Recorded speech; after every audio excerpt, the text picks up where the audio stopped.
Bir şeirim var, 3 dəqiqəyə qələm almışdım. Bir ana sosial şəbəkələrdən birində oğlunun çəkməsini qucağına sıxmışdı. Əlacsız şəkildə tozlu çəkməsini, oğlundan qalan son xatirə. Və mən qeyd elədim ki, sıxaraq qoynuna şəhid oğlunun tozlu çəkməsini qoxlayır ana.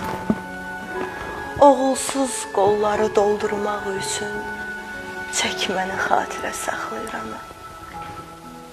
Gözünün yaşını kim duya bilər?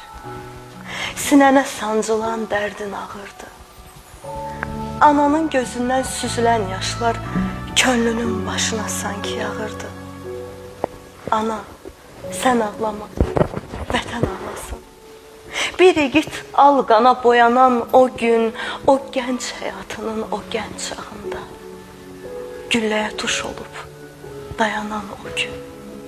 Ana, sən ağlama, qoy ağlasınlar. Ağlasın gözünün yaşından ötürü. Bu cahan ağlasın, bu el ağlasın. Ağlasın könlünün başından ötürü. Necə yalvarardın dilinə qurban. Sən oğul balana, ürək parana, ana, qurban olum ağla ayana. Bəlkə göz yaşından oğul yarana. Bəlkə göz yaşından oğul yarana.